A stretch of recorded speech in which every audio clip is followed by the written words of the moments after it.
You're under here, right? Yeah. You're gonna notice that there are two different plugs, okay? So there's one plug that's right here, Yeah. and then there's another plug. The other plug is for the transmission oil. Yeah. So you got to pay attention very carefully which one is your transmission and which one is your oil. All right. Yeah, if it comes out red, it's your transmission. Yeah. You put the wrong one. Yeah. So you want to pay attention very carefully which one is oil, and sometimes, most of the time, you can tell which one is oil, which one is transmission. Yeah. Okay. And so this one for my car in particular is oil. Okay. So we're gonna look and see which one is the size of that, and I believe it's a 10. So we're gonna look for like a 10 millimeter.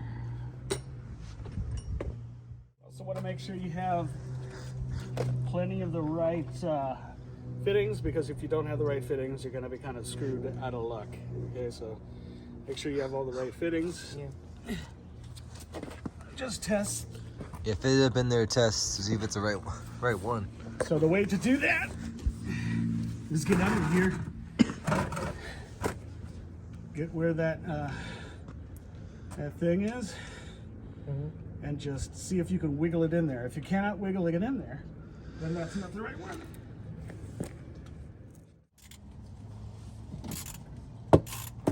Okay, here we go. Get the bucket ready. Your favorite? Yeah. All right, now that we got it loosened, Watch the magic happen.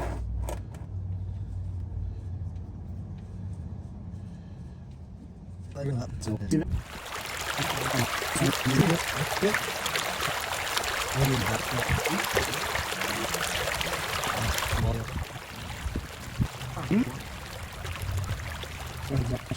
you see how dark it is. The darker that the oil is, that means that this is older oil.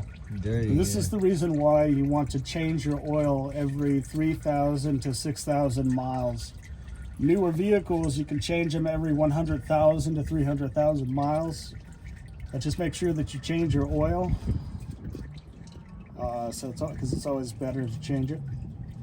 And I always wait until this thing fully drains.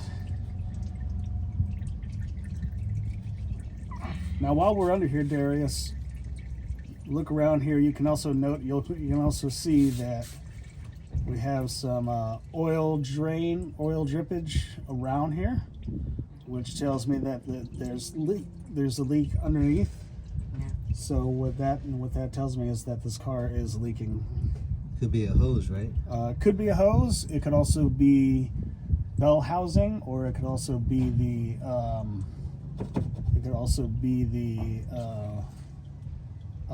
valve covers, upper or lower valve covers. Okay, so now that it's stopping, never want to lose this, right? Yeah.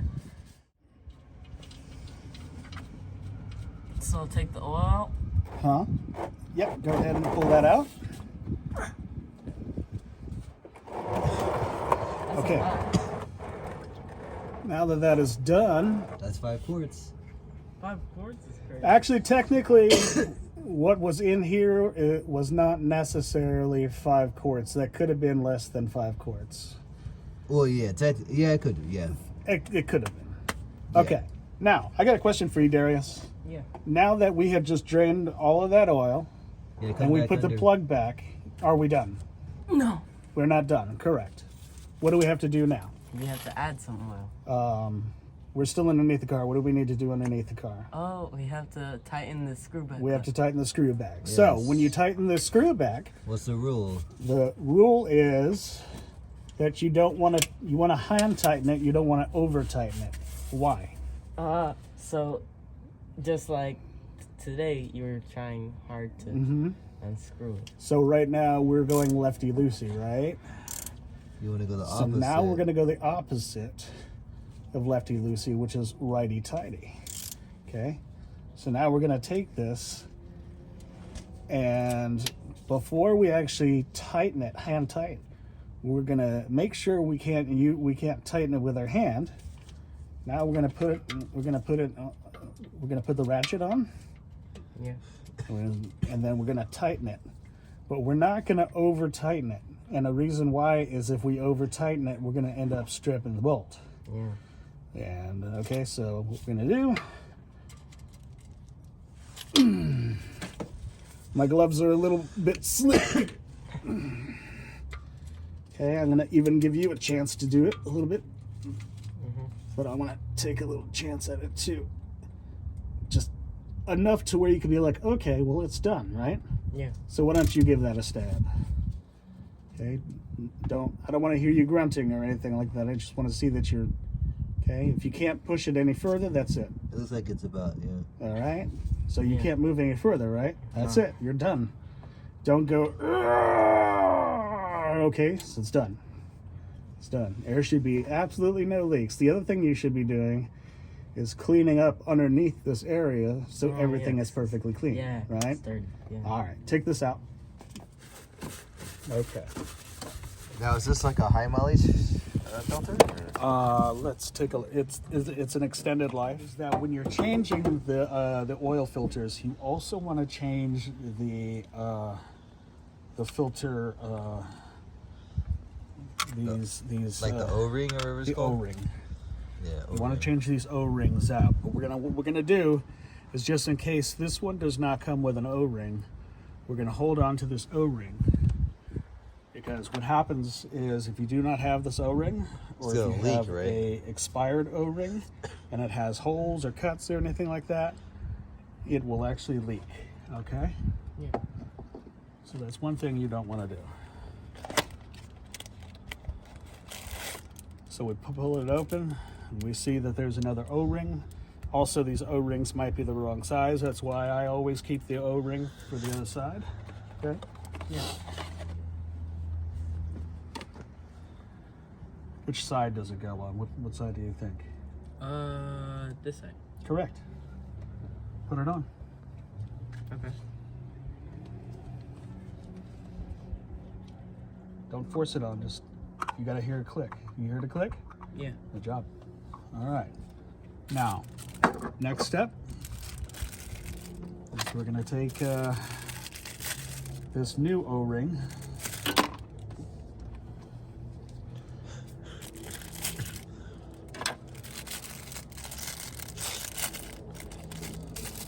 And we're gonna fit it on there.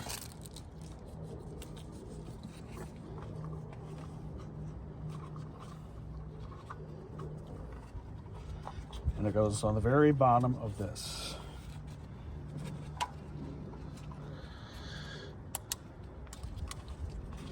And it should fit snug.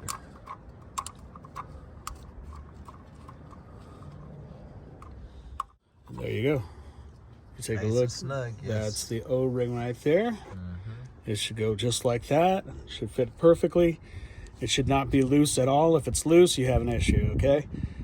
Next, you want to go ahead and screw it back in. It should go back right up in there. All right. Now, not all oil filters are going to look the same. So some oil filters look a little different. Yeah. Okay.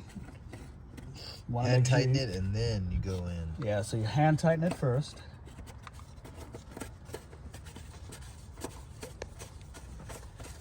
Once you hand tighten it, once you can't tighten it anymore by hand, go ahead and hand tighten it for me, buddy.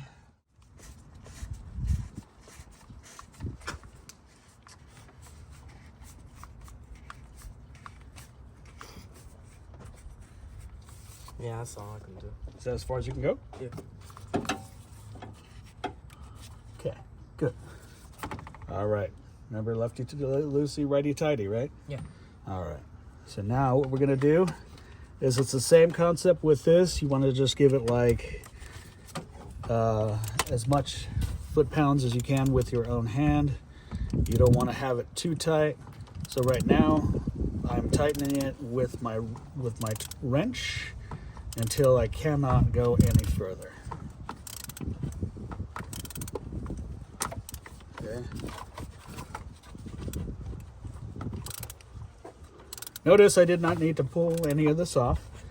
Each vehicle is different though.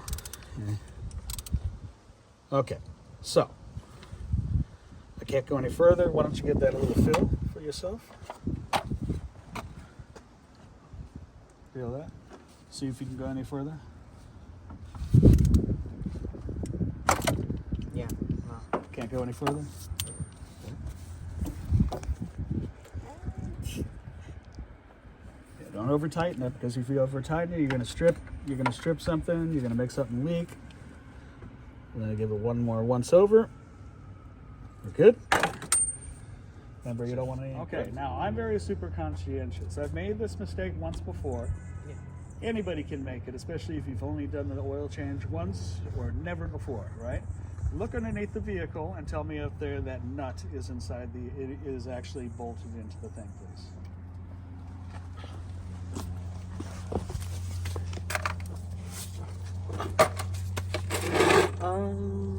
Yes. It is? Yeah. Okay. Now I'm going to ask you a question. Why do you think I asked you to do that? So once you pour in the oil into the thing, it doesn't leak out, and you have to do it all over again. Correct. The thing is, You don't want to accidentally do a flush. precisely. And that's the thing. When people do oil changes and they've not done it before, or they do it really fast, which if you're doing oil changes or you're doing any kind of work on a vehicle, you don't want to do your work fast. I'm even going to put this ring over here for a few days, just in case my car leaks. All right. Now comes the fun part. Do we start a vehicle up when there's no oil? No. No, right? Yeah. We do not start a vehicle up when there's no oil. Now, there's two ways we can do this. We can open up this thing and then we can pour it straight in here, but the risk of that is pouring oil all over the engine, which if you get oil all over the engine, you're going to get a smoky engine. So, I'm going to grab a Funnel.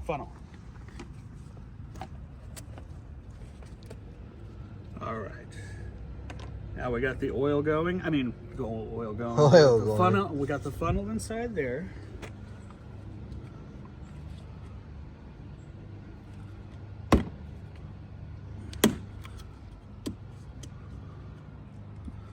And we got the oil right here. And we want to just... No, we don't want to do that.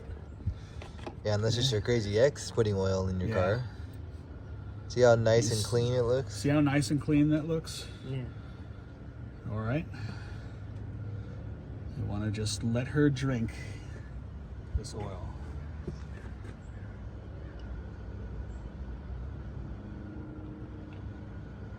Here, I'm gonna let you go ahead and do the last little bit. But be careful, okay? Don't like pour it too hard, pour it too fast or anything. Just pour it gently, okay?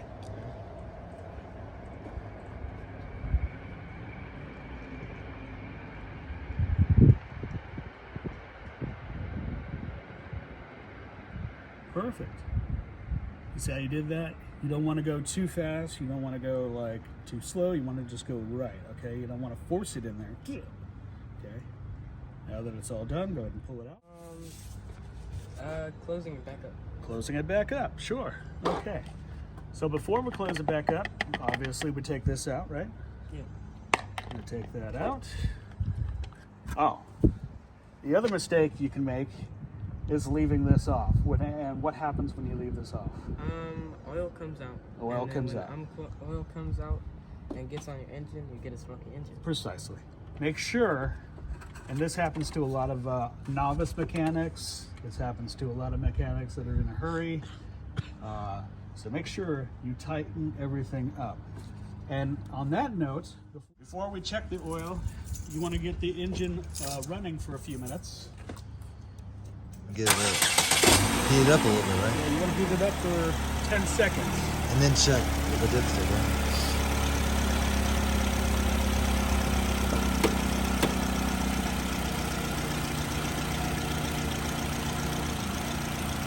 Look underneath, make sure there's nothing dripping. Yeah, make sure there's no oil dripping underneath.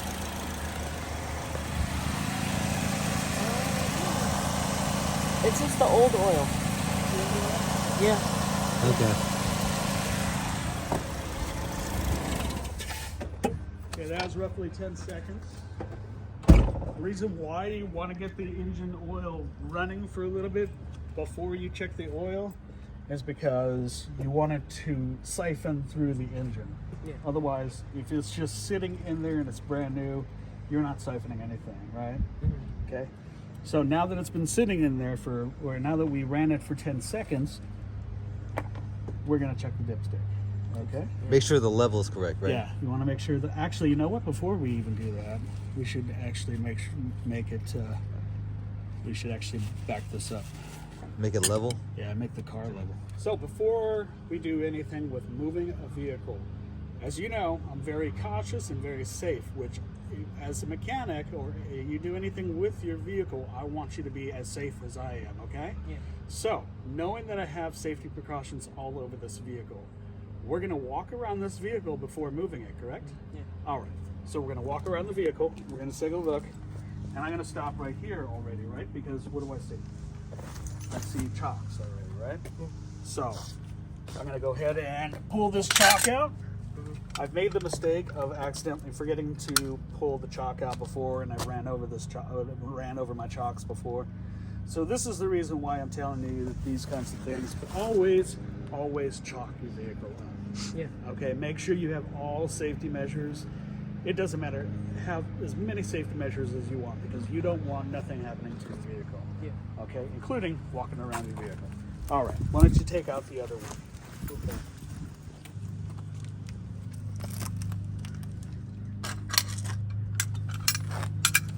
There we go. Very good. Move this vehicle off of these ramps. Make sure you move them correctly, safely. We have all the safety measures removed from the back of the vehicle. And make sure you do not hit the gas pedal on your way up these ramps or down. Just back straight down. It's that easy. Okay, now that we have the vehicle on an even surface, straight this way, we can now check the vehicle's oil level. The reason why you do not want to check the oil level while it's on an incline, either up or down, is because the oil level will show a false reading. Okay, if your vehicle's on an incline this way, it's going to show a false reading of not too much oil. If your vehicle is on an incline going down, it will show that you have too much oil, which is also a false reading. Yeah. So you want to make sure your vehicle is level. Okay. Mm-hmm. So dipstick is behind this police siren. This is a patrol vehicle that I drive around, so yes, I do have police sirens. Okay, we pull out the dipstick. Do not ask me why I have a patrol vehicle. Anyhow, you can actually, if you look here, you can actually see there are 1, 2, 3, 4, 5 levels of where that is exactly where it needs to be. But you pull it out and then you clean it first. And then you put it back in. And then you check it again. Because the first time you check it, it just shows to show you there's oil in there. Every time you check your oil, you want to pull out your dipstick, clean it, then pull out your dipstick again, and then check to see the oil level. Yeah. Okay? And it looks like the oil level is actually pretty good. You can see how far it's actually gone, how far up it is, which is right there. It'll indicate the dipstick will always indicate where the level is on your dipstick. If it's down here, that'll indicate that it needs to have more oil, right? Yeah. Also notice that this oil is much more cleaner. If the oil were darker, you would be able to tell because the oil is much more blacker. Okay?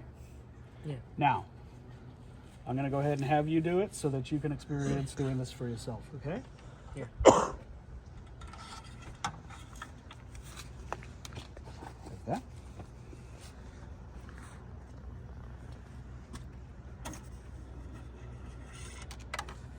Take a look at it. See where the level is. That's 5. 1, 2, 3, 4, 5. Technically, you really don't, and when you get used to it, you don't have to like go 1, 2, 3, 4. You should be able to know exactly where it is. So just by looking at it, you should be like, okay, cool, that's where it is. and it'll always show you telltale signs of how much oil life you have left in there. Okay, wipe it off. All right, put the dipstick back in. You need to get used to checking your oil so that when it comes to checking your oil, I wanted you to get the hang of checking your oil, okay? And when it comes to doing oil changes, or anybody who's going to be watching this video, I wanted you guys to get used to changing your own oil yourself to get very comfortable with it. Because guess what? You're going to be saving a whole lot of money.